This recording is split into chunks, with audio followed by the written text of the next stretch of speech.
자, 갈라디아서 2장 20절. 자, 우리 말씀 한 목소리로 같이 말씀 받습니다. 자, 시작. 내가 그리스도와 함께 십자가에 못 박혔나니 그런즉 이제는 내가 사는 것이 아니요 오직 내 안에 그리스도께서 사신. 이제 내가 육체 가운데 사는 것은 나를 사랑하사 나를 위하여 자기 자신을 버리신 하나님의 아들을 믿는 믿음 안에서 사는 것이라. 아멘. 할렐루야. 우리 한번 고백해 봅니다. 내가 사는 것이 아니라 내 안에 그리스도께서 사시는 것입니다. 자, 우리 옆 사람에게 내 안에 그리스도가 살고 계십니다. 예, 할렐루야. 자, 우리 내가 사는 두 가지 원칙에서 지난주와 또 이번 주에 이어서 우리 삶을 살아가면서 우리 그리스도인으로서 하나님의 자녀로서 우리가 알아야 될 가장 또 중요하면서 핵심적인 두 가지 원칙에 대해서 우리가 바로 붙들고 또 그러한 삶을 살아가는 우리 모두가 되기를 원합니다. 오늘 찬양 중에 빅토리 찬양 여러분 처음 하시죠? 굉장히 신나고, 그리고 찬양에 있는 가사, 정말 우리가 그리스도 안에서 우리는 승리자인 줄 믿습니다. 예, 우리는 모든 세상 가운데서, 모든 환경 가운데서 어떤 문제든 우리는 그리스도 안에 있음으로 말미암아 항상 모든 일에 언제나 이기는 승리자입니다. 할렐루야. 예, 찬양이 굉장히 신나고, 그래서 앞에 서서 우리 다니엘이 찬양을 하면서 정말 기쁨으로 이렇게 춤을 추며 찬양하는 모습을 보면서 언뜻 그런 생각이 들었어요. 야, 다니엘이 그렇구나. 기쁨으로 찬양을 하는 모습을 보면서 엄마 아빠를 별로 안 닮은 것 같은데 닮았구나라고 생각을 했어요. 왜냐면 엄마가 예전에 청년 때, 대학생 때죠, 찬양을 이렇게 하면은 앞에서 여러분 아시잖아요. 이렇게 쌕쌕이 두 개를 들고 이렇게 찬양을 하면 얼마나 기쁨으로 찬양을 하든지, 찬양이 끝나고 나면은요 방향이 돌아가 있어요. 다른 사람 다 앞에 바라보고 있는데 뒤를 바라보고 있어요. 이렇게 끝났을 때. 이해되시나요? 별로 이해를 못 하시는 눈빛으로 쳐다보세요. 너무 기쁨으로 찬양에 이렇게 취해서 하나님을 경배하다 보니까, 내가 이 춤을 추면서 찬양을 하다 보니까 내가 바른 위치에 서 있지 않고 뒤를 돌아보고 끝나는 거예요. 그래서 이렇게 하나님을 경배하고 찬양하는 그 기쁨의 은혜가 우리 다니엘에게도 또 흐르고 있구나, 이런 생각을 잠시 했습니다. 자, 우리는 승리자입니다. 네, 우리 그리스도인, 우리가 승리할 수밖에 없는 이유는 바로 내가 사는 것이 아니라 내 안에 그리스도께서 사시기 때문입니다. 그래서 그리스도가 내 안에 산다는 것은 내가 주인인 삶이 아니라 바로 내 안에 계신 그리스도가 나의 주님으로서 모시고 사는 삶이 바로 우리 그리스도인의 진짜 삶입니다. 할렐루야. 그래서 바울은 얘기잖아요. 이제는 내가 사는 것이 아니라 내 안에 그리스도께서 사시는 것이라. 사실은 누가 살아야 돼요? 내 안에 누가 살고 있어요? 사실은 내가 살고 있잖아요. 그렇죠?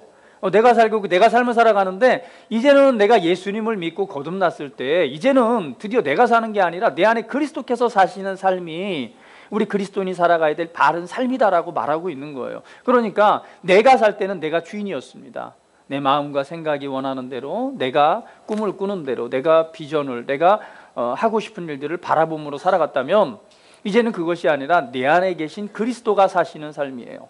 나의 부르심을 따라 살아가는 삶이고요, 내 안에 성령님이 그리스도가 계심으로 승리자이신 그분을 내가 바르게 인식하면서 삶을 살아갈 때 우리는 날마다 매 순간 승리할 수밖에 없는 그런 삶을 살아가는 하나님의 자녀들입니다. 할렐루야. 한 주 동안 이 말씀을 많이 인식하시면서 삶을 살아갔다면 여러분 삶에 하나님께 주시는 더 나은 놀라운 은혜들이 또 펼쳐졌을 줄 믿습니다. 이제는 우리가 두 번째 시간으로요, 내가 사는 두 가지 원칙, 이제는 내가 사는 것이 아니라 내 안에 그리스도가 사시는 삶이 바로 우리 그리스도인의 삶이라면, 두 번째, 오늘은 이렇게 말씀을 하고 있습니다. 자, 이제 내가 육체 가운데 사는 것은 이라고 말합니다. 이제 내가 육체 가운데 사는 것은 나를 사랑하사 나를 위하여 자기 자신을 모르신 하나님의 아들을 믿는 믿음 안에서 사는 것이라. 그래서 오늘은요, 우리 함께 이렇게 고백합니다. 내가 육체 가운데 사는 것은 믿음 안에서 사는 것입니다. 할렐루야. 예. 첫 번째가 내가 사는 것이 아니라 내 안에 그리스도가 사시는 것이라면, 두 번째는요, 이제 내가 육체 가운데 사는 것은 어떤 삶이라고요? 바로 믿음으로 사는 삶입니다. 우리 옆 사람에게, 자, 그리스도인은 믿음으로 살아갑니다. 다시 한번, 나는 믿음으로 살아갑니다. 할렐루야. 두 번째입니다. 그리스도인은요, 하나님의 자녀들은요, 다른 것으로 살아가는 것이 아니라 바로 믿음으로 살아갑니다. 그래서 이 바울이 오늘 바로 이 갈라디아서를 통해서 이렇게 말합니다. 이제 내가 육체 가운데 사는 것은, 자, 이제 내가라고 말하죠. 이제 내가. 자, 내가 누구예요? 지난주에 말씀을 나눴지만은, 지난주에 뭐라고 그랬어요? 그리스도와 함께 십자가에 못 박혔나니? 이렇게 말합니다. 그러니까 내가 그리스도와 함께 못 박혔다는 얘기는 어떤 의미예요? 십자가에 못 박혔다는 얘기는 무엇을 의미합니까? 못 박혔다는 것은 뭐예요? 죽었다는 것을 의미하죠. 그러니까 내가 예수님과 함께 십자가에 못 박혀 죽었어요. 죽었기 때문에 죽었어요. 이걸로 끝난 게 아니죠. 죽은 걸로 끝난 것이 아니라 예수님께서 일으키심을 받았을 때 나도 함께 일으키심을 받았고, 예수님께서 하늘에 앉으실 때 나도 함께 하늘에 앉았다라고 말합니다. 그러니까 이제 내가 죽었어요. 죽음 이후에 이제 내가 사는 것은 내가 사는 것이 아니라 바로 내 안에 그리스도가 사시는 삶이라고 말하는 것입니다. 그러면 내가 사는 것, 예수님을 믿음으로 예수님과 함께 십자가에 못 박혀 내가 진짜로 죽었어요. 죽음 이후에 이제 예수님께서 부활하실 때에 나도 새로운 생명으로 새롭게 태어났다는 말입니다. 할렐루야. 그러니까 이제 내가라고 하는 것은 새롭게 창조된 나, 새롭게 태어난 나. 할렐루야. 이제 내가 누구예요? 예수님을 믿음으로 예수님 안에서 새로운 생명, 하나님의 생명으로 거듭난, 하나님의 생명으로 새롭게 태어난 나라는 의미입니다. 그래서 이렇게 고백합니다. 나는 새로운 피조물입니다. 자, 피조물이란 것은 새롭게 하나님께서 만드신 창조물이다 라고 말하는 거예요. 그러니까 하나님께서 아담과 하와를 손으로 빚으셔서 이렇게 창조했듯이 우리를, 바로 나를 새로운 창조물이다 이렇게 말하는 거예요. 고린도서 5장 17절에 이걸 말씀하고 있습니다. 그런즉 누구든지 그리스도 안에 있으면 새로운 피조물이다. 이전 것은 지나갔으니 보라 새 것이 되었도다. 오늘 내가 예수님 안에 있다라고 하는 것은 새로운 피조물, 새로운 창조물로 새롭게 지어졌다는 말씀입니다. 갈라디아서 6장 15절은 이렇게 말씀합니다. 성경 한번 찾아볼까요? 갈라디아서 6장 15절. 자, 갈라디아서 6장 15절 같이 한번 읽어볼게요. 자, 찾으셨으면 우리 목소리를 같이 한번 읽어봅니다. 시작. 할례나 무할례가 아무것도 아니로되 오직 새로 지으심을 받은 것만이 중요하니라. 무엇이 중요하다고요? 새로 창조된 것, 새롭게 만든 것, 새롭게 지어진 것만이 중요하다라고 말씀합니다. 저와 여러분은 예수님을 믿는 순간 하나님의 생명으로 새롭게 태어났습니다. 새롭게 지어졌습니다. 우리 하나님 안에서, 우리가 하나님 말씀 안에서 가장 중요한 것은요, 저와 여러분이 새롭게 지어졌다는 것입니다. 할렐루야. 다른 것이 중요한 것이 아니에요. 예수님을 믿음으로 새롭게 창조된 것이 가장 중요한 사실입니다. 그래서 바울이 말하는 거예요. 이제 내가 육체 가운데 사는 것은, 그러면 이제 내가라고 말하고 또 무엇을 말해요? 육체 가운데 산다라고 말해요. 그러면 바울이 말하는 이제 내가는 누구예요? 이 육체 안에 살고 있는 나를 말하고 있죠. 육체 안에 살고 있는 나가 누구예요? 맞아요. 새로운 피조, 새롭게 지어진 나를 의미합니다. 그래서 거듭난 나는, 우리 이렇게 한번 고백해 봅니다. 거듭난 나는 영이다. 할렐루야. 우리가 하나님의 형상, 하나님의 모습을 따라 창조됐다라고 하는 것은요, 바로 우리 안에 살고 있는 진짜 내가 있다는 말입니다. 바로 영적인 존재죠. 그래서 바울은 말합니다. 이제 내가 육체 가운데 사는 것, 그 내가 누구예요? 바로 이 몸 안에 살고 있는 진짜 나예요. 그래서 하나님께서 새롭게 지어졌다라고 하는 말은, 새롭게 만들었다라고 하는 것은 우리 몸을 새롭게 만든 것이 아니라 이 몸 안에 살고 있는 영인 나를 새롭게 창조한 것입니다. 그래서 새로운 피조물이란 바로 이 몸 안에 살고 있는 진짜 내가 예수님과 함께 죽고 예수님이 살아나실 때, 예수님의 부활을 통해서 하나님의 생명으로 새롭게 지어진 나, 그게 바로 영인 나입니다. 따라해 봅니다. 나는 영이고 혼을 가지고 육체 안에 살고 있습니다. 할렐루야. 여러분, 진짜 누군가, 내가 진짜 누구인가를 아시겠습니까? 이 지금 몸도 나이지만 사실은 이 몸은 뭐예요? 이 몸은 내가 살고 있는 집입니다. 이 집이 기한이 되면은요, 임대 기간이 끝나면 어디로 가야 돼요? 진짜 내가 살 집으로 가는 거예요. 이 몸은, 집은 어디로 돌아가고요? 흙으로 돌아가고요. 그래서 몸 안에 살고 있는 내가 진짜입니다. 다시 한번, 거듭난 나는 영이고 혼을 가지고 육체 안에 살고 있습니다. 그래서 바울이 말하는 거, 이제 내가 육체 가운데 사는 것은, 이렇게 말하는 거예요. 이제 진짜 내가 누구란 얘기예요? 진짜 내가 영이란 말이에요. 거듭난 영, 하나님의 생명으로 새롭게 지어진 나는, 이제 내가 어디 안에 사는 것은 이 몸 안에 사는 것을 지금 말씀하고 있는 것입니다. 우리는 영이기 때문에 날마다 하나님의 말씀으로 새롭게 하여서 우리 육체를 지배할 때,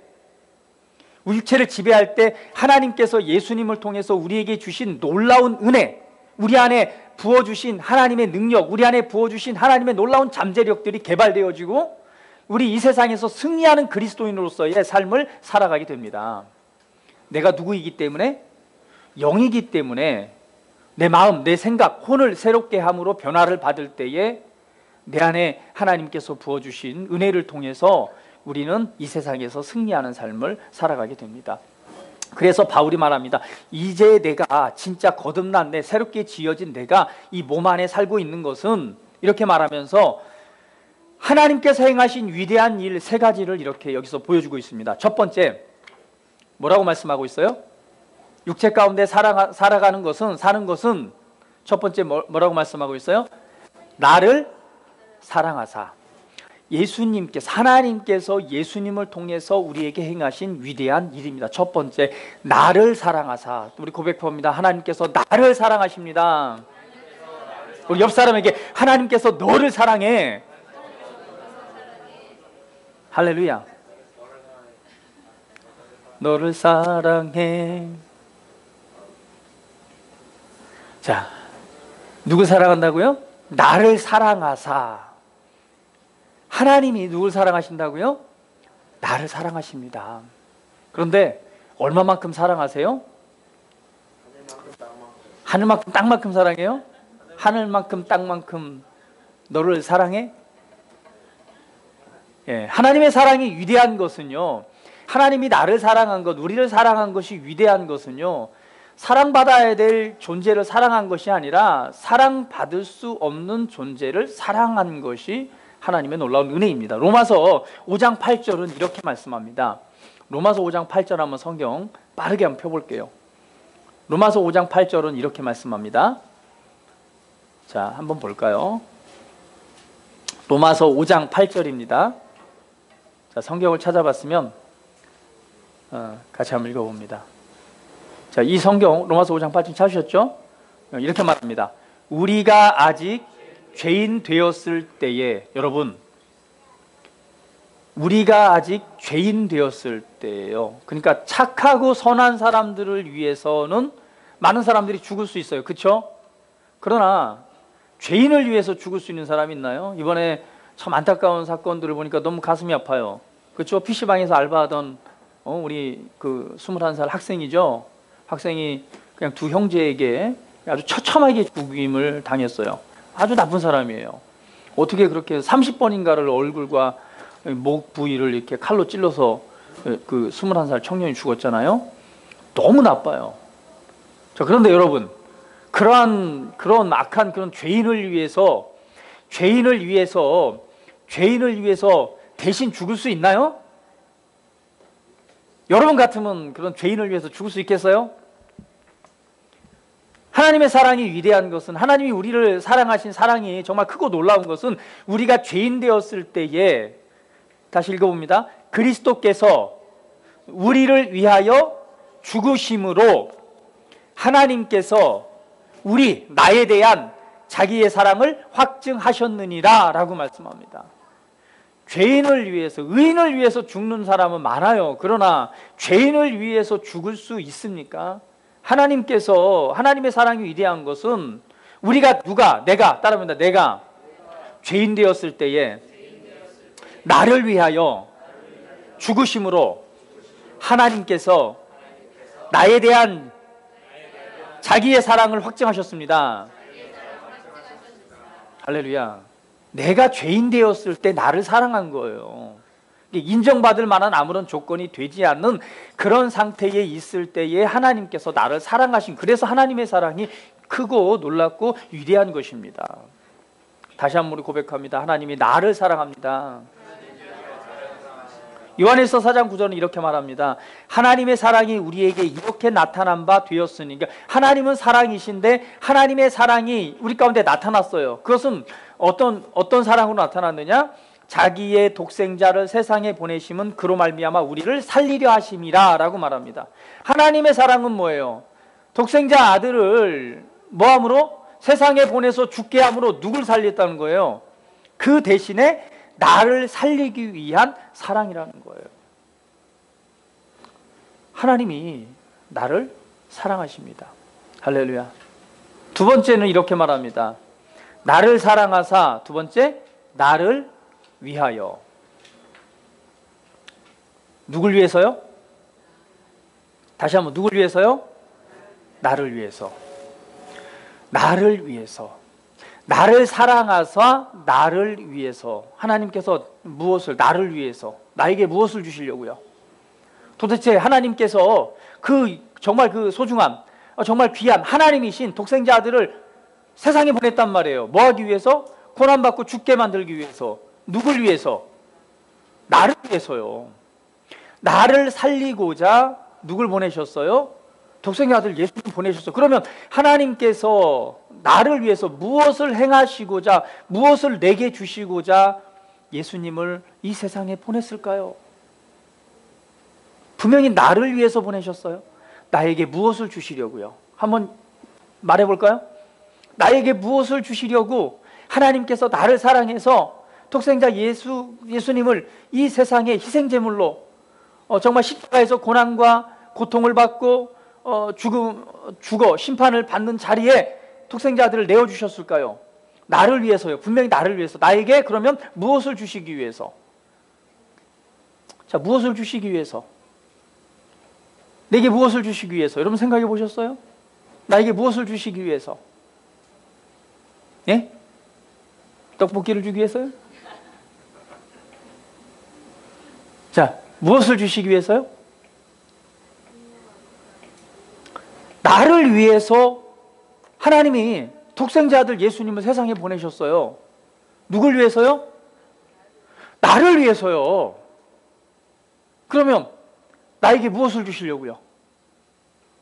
나를 사랑해서 나를 위해서, 나를 사랑해서 나를 위해서, 사랑하기 때문에 나를 위해서 독생자 아들 예수님을 보내셨고, 예수님이 정말 이 인간으로서 누릴 수 있는 가장 큰 죄인된 자리에 서서 죄가 되셔서 어마어마한 고통과 괴로움과 슬픔을 당하시고 부끄러움을 당하시고 죽으셨습니다.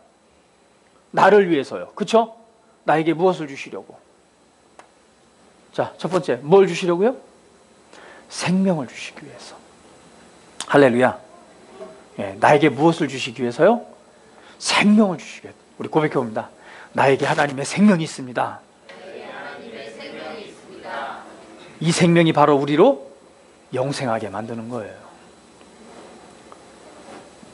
내 안에 있는 생명은 하나님의 생명입니다. 생명을 주시기 위해서. 또 무엇을 주시기 위해서? 네? 또 무엇을 또 해주시기 위해서? 우리의 병을 고쳐서 신성한 건강을 위해서. 할렐루야. 주께서 채찍에 맞음으로 너희가 나음을 받았도다 라고 말씀했기 때문에 우리의 병, 우리의 질병, 우리의 아픔, 고통을 대신해서 예수님께서 채찍에 맞으시고 죽으심으로 말미암아 우리를 치료하셨다. 우리를 치유하셨다고 말씀합니다. 그럼 우리에게 무엇을 주시기 위해서? 더 이상 질병의 저주로 인해서 고통받는 삶에서 벗어나 나음, 치유를 주시는 신성한 건강의 삶을 살아가도록 우리를 축복하셨습니다. 따라해봅니다. 나에게 신성한 건강을 주셨습니다. 어떤 질병도 연약함도 내게 역사할 수 없습니다. 고통은, 질병은, 아픔은, 통증은 내게서 사라져라. 할렐루야. 네, 내게 주신 거예요. 또 무엇을 주셨을까요? 그가 가난하게 되시면 우리를 부욕해 하려 합니다. 할렐루야. 자, 가난의 저주에서 벗어나 그리스도로 말미암아 우리에게 부요함을 주셨습니다. 따라합니다. 나는 성공하는 자입니다. 할렐루야. 또 무엇을 주셨어요? 평화. 평안과 화평을 주셨다. 그렇죠? 하나님과 교제할 수 있는 교제. 그렇죠? 하나님과의 교제할 수 없는 자리에서 이제 하나님 아버지와 교제할 수 있는 화평의 평화의 관계로 우리를 평화의 은혜를 우리에게 주셨죠. 따라해봅니다. 나는 하나님과 교제하는 자입니다. 참 놀라운 일을 주셨어요. 또 뭘 주셨을까요? 자, 우리의 죄를 용서해 주셨죠. 죄인된 우리의 죄를 용서하심으로 말미암아 우리로 하나님의 뭐가 되게 하셨어요? 의가 되게 하셨습니다. 의가 됐다라고 하는 것은 이제 죄가 아니라, 죄인이 아니라 하나님의 의를 소유한 의가 된 거예요. 그래서 언제나 하나님의 임재 앞에 거리낌 없이 하나님 앞에 설 수 있고요. 할렐루야. 우리에게 의가 주어졌기 때문에 이제 죄의 길이 아니라 의로운 바른 선택을 함으로 말미암아 의를 이뤄갈 수 있는 그런 삶을 살아갈 수 있는 새로운 피조물로 우리를 지으셨습니다. 또 무엇을 주셨을까요? 또 무엇을? 따라해봅니다. 하나님의 아들이 되게 하셨습니다. 따라합니다. 나는 하나님의 아들입니다. 우리 옆 사람에게 당신은 하나님의 아들이야. 다시 한번 너는 하나님의 아들이야. 할렐루야. 또 무엇을 주셨어요? 하나님의 아들도 되게 하셨고. 따라해봅니다. 사탄을 이긴 승리를 주셨습니다. 우리 예전에는 뭐 했어요? 사단에게 종노를 했단 말이에요. 죄에게 종노릇하고 사망에게 종노릇하고. 그런데 이제는 뭐예요? 우리에게 나를 위해서 무엇을 주시기 위해서? 사탄으로부터의 승리, 죄로부터의 승리, 사망으로부터의 승리를 우리에게 주셨습니다. 할렐루야. 그래서 우리는 세상을 이긴 자입니다. 이러한 자를 축복하셨습니다. 또 무엇을 주셨을까요? 우리로 아브라함의 자손이 되게 하셨죠? 그리스도와 함께한 공동상속자가 되셨습니다. 자, 나에게 형통함을 주셨습니다. 할렐루야. 이 세상에서 하나님의 영광, 하나님의 자랑으로서 하나님을 보여주는 영광의 존재, 그리고 이 세상을 구원할 수 있는 하나님의 능력의 사람으로 우리를 축복하셨다라고 하는 사실입니다. 예수님께서 나를 사랑하셔, 하나님께서 나를 사랑하셔서 나를 위해서 나에게 이러한 위대한 일들을 행하셨습니다. 하나님의 사랑과 은혜가 얼마나 크고 놀라운지요. 여러분, 내게 행하신 위대한 일을 날마다 생각하십시오. 따르면 나는 보통 사람이 아닙니다. 우리는 세상과 같을 수가 없어요. 보통 존재가 아닌 하나님의 사람으로 우리를 축복하셨습니다. 나를 사랑해서 하나님이 나를 위하십니다.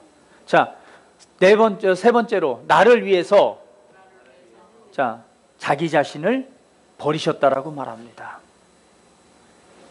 할렐루야. 나를 사랑해서 나에게 이 모든 것을 주시고자 그분은 자기 자신을 버리셨습니다. 빌립보서 2장 6절부터 8절 말씀 한번 찾아볼게요. 자기 자신을 버리셨어요. 빌립보서 2장 6절부터 8절 말씀. 자, 찾으셨으면은 우리 성경 같이 읽어봅니다. 빌립보서 2장 6절부터 8절 말씀. 예수님께서 어떤 일을 행하셨는가? 자, 같이 한번 읽어볼게요. 시작. 그는 근본 하나님의 본체시나. 자, 여기 보세요. 그는 근본 하나님의 본체시나. 이게 무슨 말이에요? 그분은 곧 하나님이란 말이에요. 하나님이신데, 그 다음 읽어봅니다.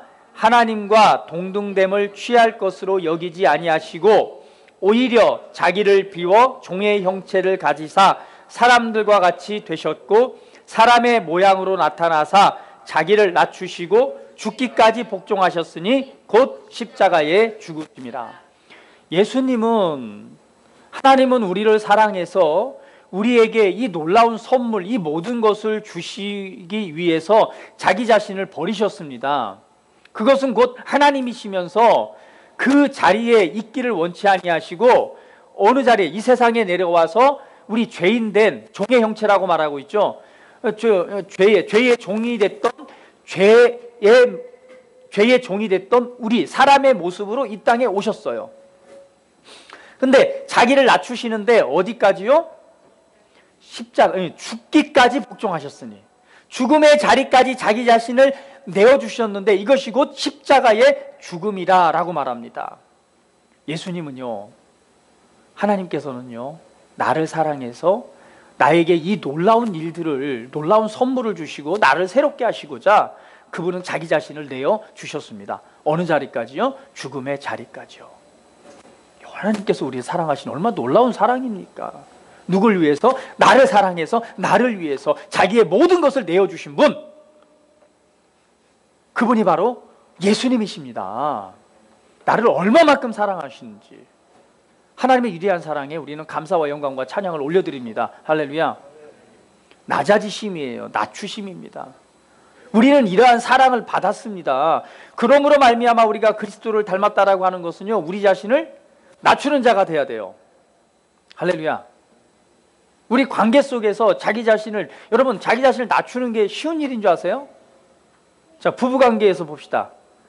자, 부부관계에서요, 동등됨을 취할 것을 여기지 않고 자기 자신을 낮췄다고 말하잖아요. 여러분 어때요? 죽기까지 복종하도록 자기 자신을 낮출 수 있습니까? 부부관계에서? 우리 정선 입사님 절대 그럴 수 없다는 눈빛으로 쳐다보잖아요. 어떻게 내가 죽기까지 복종하면 나를 낮출 수가 있어? 나는 그럴 수 없어.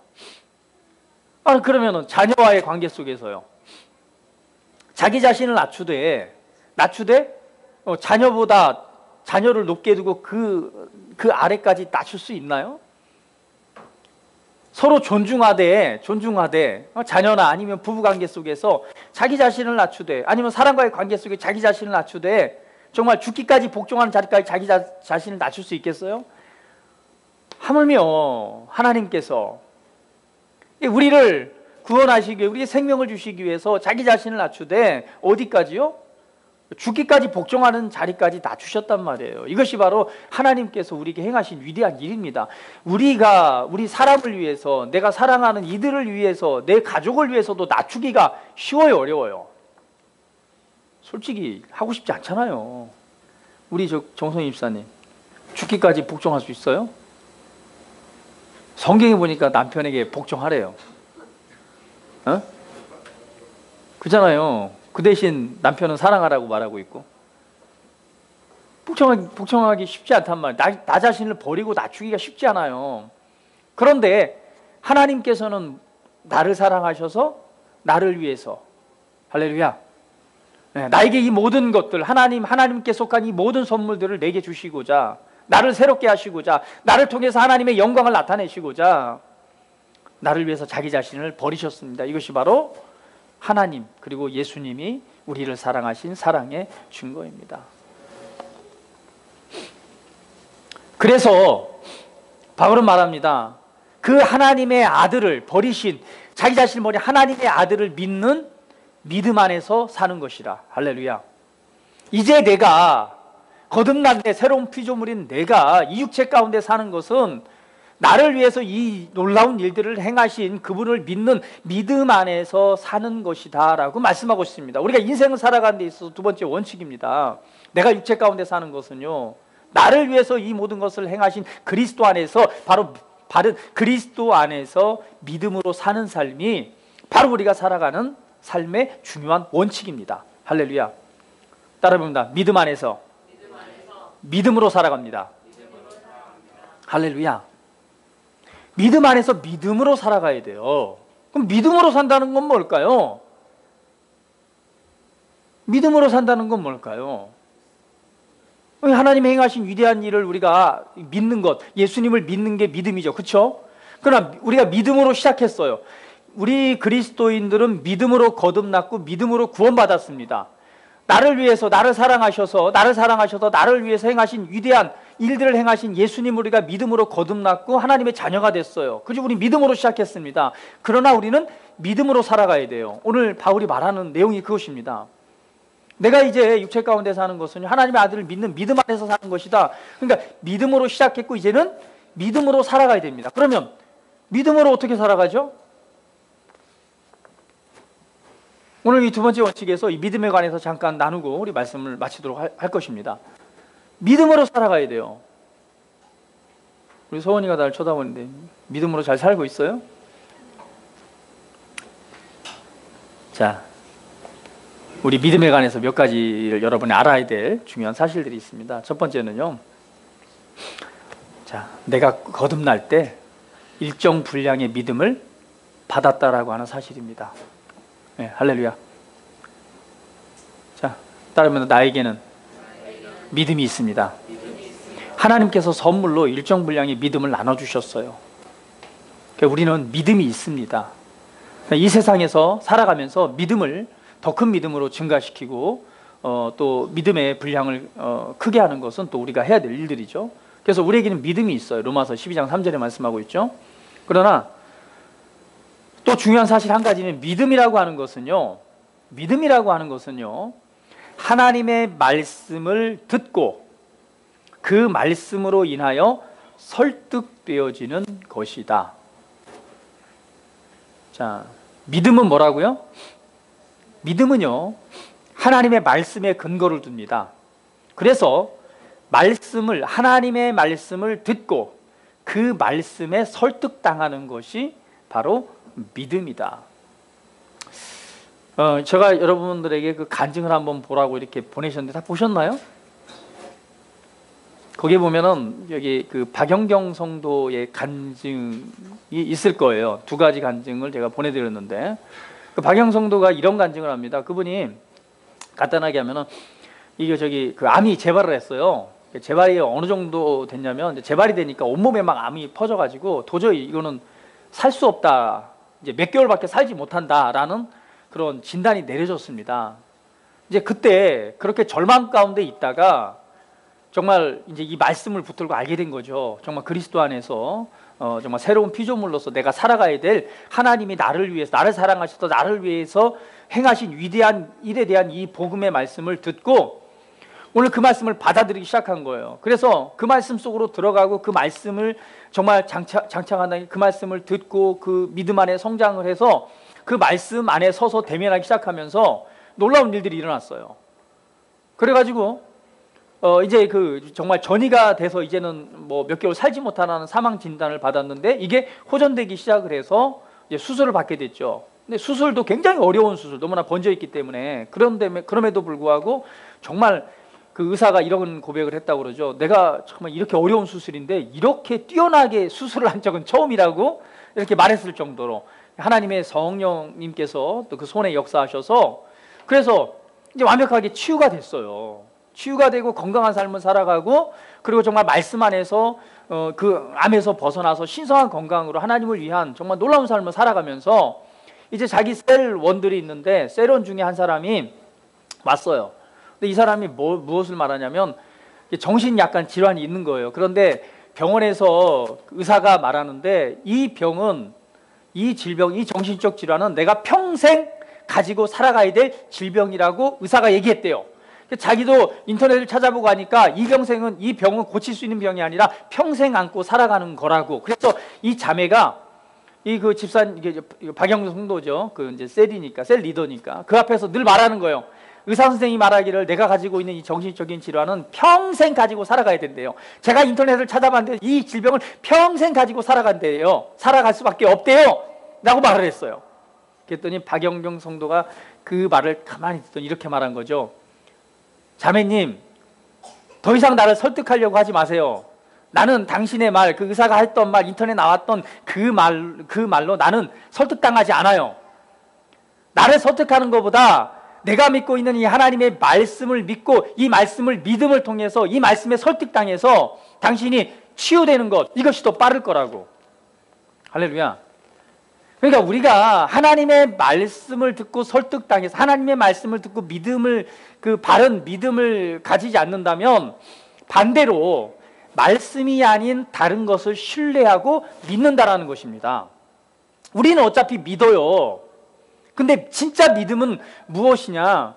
진짜 믿음은 하나님의 말씀을 믿는 게 믿음입니다. 그것을 믿지 않으면요, 다른 걸 믿어요. 세상에서 말하고 있는 우리가 흔히 아까 얘기했던 내가 이 정신적인 질환은 평생 가지고 살아가야 돼. 이게 진리는 아니잖아요. 근데 그 사실을 믿고 있단 말이에요. 하나님의 입장에서 보면 그것이 뭐예요? 의심이고 불신입니다. 그래서 하나님의 말씀으로 내가 설득되지 않으면, 하나님의 말씀을 믿지 않으면 우리는 반대로 다른 것을 믿고 있는 것입니다. 그래서 믿음은 하나님의 말씀을 듣고 그것에 의해서 설득당하는 거예요. 이 박영경 성도가 간증을 그렇잖아요. 이제 재발이 됐어요. 대장암이 있고 재발했고 전이가 됐단 말이에요. 그런 경우는요, 의사가 말한 대로요, 몇 개월 못 살아요. 여러분 사례 보면 알잖아요. 재발해갖고 사는 경우에 많이 있습니다. 그렇지 못합니다. 그러니까 몇 개월 뒤에 죽을 수밖에 없다는 사망 선고가 내려진 거예요. 그러나 그것을 믿고 얼마나 절망했겠어요. 그것을 받아들이고 그것을 믿었었고 그 마음 가운데 절망하고 고민하고 갈등하고 얼마나 괴로운 시절. 이제는 더 살고 싶은데, 젊은데 이제는 죽을 수밖에 없다는 현실에 대해서 얼마나 절망했어요. 그러나 그것을 받아들인 것이 아니라 무엇을요? 하나님의 말씀을 믿기로 선택을 했고 그 말씀을 받아들이기 시작한 거예요. 그냥 말씀을 이분이 내가 그래서 박규태 목사님께 전화를 했더니 그분 얘기를 잠깐 하더라고요. 그런데 이분은 말씀을 그렇게 고백을 한대요. 그냥 말씀대로 말하고 말씀대로 행하는 사람이래요. 그래서 말씀을 받아들이기로 선택을 했고 그때부터 그냥 말씀을 고백하고 영으로 기도하고 그냥 말씀 외에는 말을 안 하는 분이래요. 그것을 통해서 이 기적적으로 정말 완벽하게 치유가 돼서 지금 건강하게 살아가면서 또한 그런 사람들을 지금 돕는 사역을 너무나 탁월하게 하고 있습니다. 그러니까 무엇을 말하는 거냐면 하나님의 말씀을 듣고 말씀에 설득되어지는 것이 바로 믿음이라는 거예요. 그분이 그 현실적인 것을 믿고 있었다면 아마 지금 이 세상 사람이 아닐 거예요. 그러나 그 안에 놀라운 하나님의 말씀, 하나님이 행하신 정말 채찍에 맞음으로 나음을 주신 우리 안에 있는 능력이 삶으로 풀어져서 구원의 삶, 신성한 건강의 삶을 살아가게 된 것은요, 하나님의 말씀을 들었고 듣기로 선택을 했고 그 말씀에 의해서 설득당한 것이 바로 믿음이었고 그 믿음을 주장하기 시작하면서 삶의 놀라운 구원의 하나님의 역사가 나타나기 시작했다는 것입니다. 할렐루야. 여러분 기억하십시오. 믿음은요, 하나님의 말씀을 들음으로 설득되어지는 것입니다. 그래서 세 번째로 믿음은요, 하나님의 말씀을 듣고 그 사실을 받아들일 때 생겨납니다. 로마서 10장 17절은 말하죠. 그러므로 다 여러분 암송하는 말씀이죠. 같이 한번 해봅니다. 믿음은 들음에서 나며 들음은 그리스도의 말씀으로 말미암음이라. 믿음은 어떻게 생기느냐? 들을 때에 생깁니다. 그런데 믿음은 다른 것이 아니라, 다른 세상의 진리가 아니라 하나님의 말씀을 들을 때에 믿음이 생깁니다. 할렐루야. 또 중요한 말씀이 있어요. 데살로니가전서 2장 13절 한번 보도록 할게요. 그러면 우리가 말씀을 대할 때 어떠한 태도로 우리가 말씀을 받느냐에 따라서 내 안에 역사하고 내 안에 효력이 나타나는 거예요. 데살로니가전서 2장 13절 중요한 말씀입니다. 한번 찾아보세요. 데살로니가전서 2장 13절. 자, 성경을 찾으셨으면 자, 같이 한번 봅니다. 데살로니가전서 2장 13절. 우리 온약이가 이제 자대를 가더니요 굉장히 핸섬해졌어요. 이렇게 살에 이렇게 훈련소를 막 제대할 때는 엄청 이게 막 불어 있었는데 지금 아주 그냥 턱선이 지금 보일락말락. 자, 데살로니가전서 2장 13절. 아니 왜 동생이 웃고 그래? 자, 데살로니가전서 2장 13절 같이 한번 봅니다. 자, 같이 한번 읽어볼게요. 시작. 이러므로 우리가 하나님께 끊임없이 감사함은 너희가 우리에게 들은 바 하나님의 말씀을 받을 때에 사람의 말로 받지 아니하고 하나님의 말씀으로 받음이니 진실로 그러하도다. 이 말씀이 또한 너희 믿는 자 가운데 역사하느니라. 할렐루야. 말씀을 받을 때, 이 우리가 성경만 쓰여진 말씀이잖아요. 그리고 이 하나님의 말씀을 지금 이렇게 설교를 하잖아요. 자, 이 말씀 가르침을 받을 때에 뭘로 받았다라고요? 맞아요. 그 말씀을 받을 때에 하나님의 말씀으로 받음이니 진실로 그러하도다. 이 말씀이 또한 너희 믿는 자 가운데 뭐하느니라? 할렐루야. 역사한다는 얘기는 그 효과가 나타난다 라는 의미입니다. 근데 우리가 말씀을 들을 때 무엇으로요? 하나님의 말씀으로 받아야 되는 거예요. 그럴 때 무엇이 나타납니까? 효력이 나타나는 거예요. 자, 우리 믿음에 관해서 중요한 원리를 나누고 있는데, 자, 믿음은요, 네 번째로, 믿음은 그러면 내가 하나님의 말씀을 들을 때 믿음이 생깁니다. 그렇죠? 말씀을 듣고 나서 설득당하는 게 바로 믿음이에요. 하나님의 그 믿음으로 갖기 위해서는 그것을 하나님의 말씀으로 우리가 말씀을 받는 태도죠. 어떤 태도로 그 말씀을 받느냐, 많이 쓰여진 우리가 소설책으로 생각한다면 믿음이 안 되겠죠. 하나님의 말씀으로 받을 때에 그 말씀을 우리가 믿고, 믿음은 효력이 나타나게 됩니다. 네 번째로, 믿음은요 풀어놓아서 역사하게 해야 합니다. 자, 믿음을 가지고 있는 것으로 마음으로 믿는 것으로 그치는 것이 아니라 믿음은 반드시 삶으로 풀어놓아져야 돼요. 믿음의 삶은 어떻게 사는 거냐? 첫 번째, 믿음을 갖는 거고요. 하나님의 말씀을 들음으로, 가르침을 받음으로, 하나님의 말씀을 묵상함으로 믿음을 갖는 거고요. 두 번째는 믿음을 갖는 것으로 믿음 생활을 하는 것이 아니에요. 믿음은요 반드시 풀어줘야 돼요. 된장이요, 된장찌개가 맛있으려면요 이 덩어리 된장을 그냥 넣어놓으면요 아마 그 끓이고 나면 그냥 덩 같을 거예요. 그러나 된장 맛이 나는 건 뭐예요? 그것을 잘 풀어서 쫙 퍼지게 해야지 구수한 된장국이 되는 거예요. 믿음은요 가지고 있다고 믿음이 아니라, 믿음은 반드시 뭐 해야 돼요? 풀어 놓아야 됩니다. 야고보서 2장 14절부터 보면은 이렇게 말씀하죠. 형제들아, 만일 사람이 믿음이 있노라 하고 행함이 없으면 무슨 유익이 있으리요? 그 믿음이 능히 자기를 구원하겠느냐? 내가 보거니와 믿음이 그의 행함과 함께 일하고 행함으로 믿음이 온전하게 되느니라. 믿음은요 행함을 통해서 온전해진대요. 야고보서 3장 4절은 또 이렇게 말합니다. 또 배를 보라, 그렇게 크고 광풍에 밀려가는 것들을 지극히 작은 키로서 사공의 뜻대로 운행하나니 이와 같이 혀도 작은 지체로 돼 큰 것을 자랑하도다. 보라, 얼마나 작은 불이 얼마나 많은 나무를 태우는가. 할렐루야. 믿음은요 마음으로 믿는 것으로 완성되는 것이 아니라 마음으로 믿고 입으로 시인하여 구원에 이르느니라 라고 말하는 거예요. 믿음을 풀어놓는다는 얘기는 행하는 것입니다. 그 행함의 첫 번째는요 바로 믿음을 말하는 거예요. 따라합니다. 믿음은 말하는 것입니다. 그래서 마음에 믿고 있는 것, 하나님의 말씀으로 설득당해서 내가 믿었다면 믿는 것을 뭐 하는 거예요? 선포하는 겁니다. 하나님의 말씀을 들었어요. 내가 지금 연약하고 질병이 있는데 말씀을 들었어요. 뭐 의사들은 몇 개월 못 살, 이 평생 질병을 가지고 간다고 살아간다고 말했단 말이에요. 그런데 내가 말씀에 설득당했어요. 아니, 내가 이 질병을 가질 필요가 없잖아. 왜냐하면 예수님께서 채찍에 맞음으로 나음을 주셨대. 그래? 그럼 내가 그걸 마음으로, 그 말씀을 듣고 마음으로 믿었단 말이에요. 그걸로 이제 마음으로 믿었으면 믿은 걸로 그치는 것이 아니라 이제 그것을 풀어놓는 거예요. 뭐라고요? 예수님께서 채찍에 맞음으로 내가 나음을 받았습니다. 이 질병은 이 순간 내게 역사할 수 없습니다. 예수님의 이름으로 내게서 사라져라 라고 하면서 하나님의 말씀을 믿는 것을 말로써 선포할 때 그 믿음은 풀어지고 역사하게 됩니다. 바로 그것을 말씀하고 있는 거예요. 그래서 믿음은 반드시 풀어놓아서 역사하게 해야 됩니다. 우리 마음에 믿음이 있어도 우리 입으로 같은 것을 고백하지 않으면 믿음은 역사할 수 없어요. 내가 마음으로 믿고 있다면 반드시 행해야 됩니다. 행하는 것은요, 먼저 말로써 선포하는 것이고, 그리고 행동으로 옮기는 거예요. 그래서 마음으로 믿고 있는 것을 입으로 고백하고, 첫 번째는 고백하고, 두 번째는 믿음으로 행동하는 것은 바로 그 믿음이 역사하도록 풀어놓는 방법입니다. 할렐루야. 여러분, 두 번째 원칙입니다. 우리 믿음으로 살아가야 돼요. 믿음으로 사는 것은요, 말씀을 듣고 믿음을 가져야 됩니다. 두 번째, 믿는 것을 풀어 놓아야 됩니다.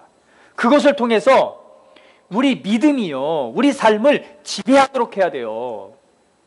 믿음이 우리 삶을 지배해야 됩니다. 어떻게 지배하는가요? 분명히 우리 삶을 무엇인가가 지배하고 있어요. 지배한다는 얘기는 뭐예요? 결국 그런 삶을 살아간다는 거잖아요. 삶을 산다는 얘기는 세 가지입니다. 뭐죠? 생각하고, 말하고, 행동하는 거예요. 생각하고, 말하고, 행동하는 것이 우리 삶을 지배합니다. 내가 무엇을 생각하느냐, 무엇을 말하느냐, 또 행동하느냐에 따라서 우리 삶이 지배되는 거예요. 그러면 우리가 무언가 우리 삶을 지배하는 것이 있다는 거예요. 무언가 내 생각을 지배하는 게 있고, 무언가 내 말을 지배하는 게 있고, 무언가 내 행동을 지배하는 게 있다는 거예요. 그것이 두 가지입니다. 한 가지는 하나님의 말씀이냐, 한 가지는 말씀이 아닌 다른 것이냐. 할렐루야. 그러면 우리가 사는 두 가지 원칙 중에 바로 믿음으로 사는 삶이 우리 삶이에요. 그러면 믿음으로 사는 삶은 믿음이 우리 삶을 지배하게 만들어야 돼요. 삶을 지배한다는 것은 우리의 생각, 우리의 말, 우리의 행동, 내가 지금 생각하고 말하고 행동하는 것이 성경적인가, 말씀을 믿는 믿음적인가 살펴봐야 되는 거예요. 그러면 오늘 우리의 삶은 믿음이 우리 삶을 지배하게 됩니다. 그러기 위해서는요, 믿음이 말과 우리의 생각과 말과 행동을 지배하게 됩니다. 그렇게 하려면 어떻게 될까요? 말씀만을 생각하고, 말씀만을 말하고, 말씀만을 행하기 위해서는요, 말씀을 듣고, 배우고, 묵상해야 됩니다. 원리예요. 우리 옆 사람에게 말씀을 듣고, 배우고, 묵상합시다. 할렐루야. 그래서 이 복음의 말씀을 들어야 됩니다. 말씀을 묵상해야 돼요. 말씀에 대해서 끊임없이 우리 입으로 고백하는 일을 해야 됩니다. 말씀의 서기로 선택하십시오. 할렐루야. 믿음으로 우린 살아가야 됩니다. 믿음으로 시작했고 믿음으로 사는 것이 우리의 당연한 삶입니다. 그렇다라고 한다면 믿음으로 살기로 선택하십시오. 말씀을 듣는 자리, 말씀을 배우는 자리, 말씀을 좀 듣고 배우고 그것을 믿는 자리, 믿음을 풀어놓는 자의 자리에 서서 살아간다면 여러분 삶에 하나님이 주신 믿음의 풍성한 열매가 승리로서 차고 넘치게 될 줄 믿습니다. 말씀을 진리입니다. 진리는 우리를 자유롭게 합니다. 진리는 자유롭게 합니다. 할렐루야. 어떤 한계든 그 한계를 벗어나서 승리의 삶으로 우리를 이끌어 줍니다. 할렐루야. 그것이 바로 하나님의 말씀이 우리에게 주시는 자유입니다. 오늘 믿음으로 살아가기로 선택하십시오. 그리고 믿음을 풀어놓는 삶, 이 믿음의 원리를 적용해서 정말 하나님이 주시는 승리와 능력 있는 열매 맺는 삶으로 나아가시는 여러분들 되시길 주님의 이름으로 축복을 드립니다. 우리 다 같이 한번 기도드리겠습니다. 자, 오늘 우리가 2주에 걸쳐서 내가 사는 2가지 원칙에 관해서 말씀을 나누었습니다. 내가 사는 것이 아니라 내 안에 그리스도가 사시는 삶. 두 번째는 바로 내가 육체 가운데 사는 것은 바로 믿음 안에서 사는 삶. 우리는 믿음으로 시작해서 믿음으로 살아갑니다. 지금껏 내가 믿음을 몰랐다면 다시금 믿음에 대한 정의를 다시 한번 마음에 새기고, 그리고 바로 믿음은 하나님의 말씀을 듣고 배울 때에 생기게 되는 것이고, 믿음은 풀어놓을 때 역사한다는 사실을 우리가 바르게 인식하면서 정말 내 삶이 믿음이 지배하는 삶, 말씀이 지배하는 삶으로 내 자신을 내어드림으로 하나님이 내게 주신 놀랍고 풍성한 삶, 승리하는 삶, 열매 맺는 삶, 선한 영향력을 나타낼 수 있는 삶을 살아가기로 내가 선택합니다 라고 우리 함께 고백하는 시간 같습니다. 다 같이 기도합니다. 할렐루야. 영광의 하나님을 찬양합니다. 우리가 정말 그리스도인으로서 하나님의 자녀로서 살아가야 될 중요한 원칙, 바로 2가지가 있습니다. 하나는 내가 사는 것이 아니라 내 안에 그리스도께서 사시는 삶이 진짜 나의 삶이죠. 두 번째는 바로 나를 위해, 나를 사랑하사 나를 위하여 자기 자신을 버리신 하나님의 아들을 믿는 믿음, 바로 믿음으로 시작해서 믿음으로 사는 삶이 진짜 내가 살아가야 될 삶임을 이 시간 알게 됩니다. 하나님 아버지, 이제 내가 정말 믿음으로 살기로 선택합니다. 정말 믿음이 무엇인가를 알고 하나님의 말씀을 듣고 배우고 말씀을 묵상하고 믿음 안에 서서 정말 승리의 삶, 이기는 삶, 영광의 삶으로 나아가기를 원합니다. 할렐루야. 우리를 축복하시고 새롭게 하신 주님을 찬양합니다. 영광의 하나님을 찬양합니다. 우리가 더욱더 말씀을 듣고 배우고 말씀을 확언하고 말씀을 묵상함으로 말미암아 정말 우리가 믿음이, 하나님의 말씀이 우리의 생각과 말과 행동을 지배해서 풍성한 믿음의 열매를 누리는 삶으로 나아가기를 원합니다. 우리 삶으로 이끌어주신, 우리를 승리자로 부르시고 이끌어주신 아버지의 놀라운 영광과 은혜를 찬양합니다. 아버지 감사합니다. 영광을 받으시옵소서.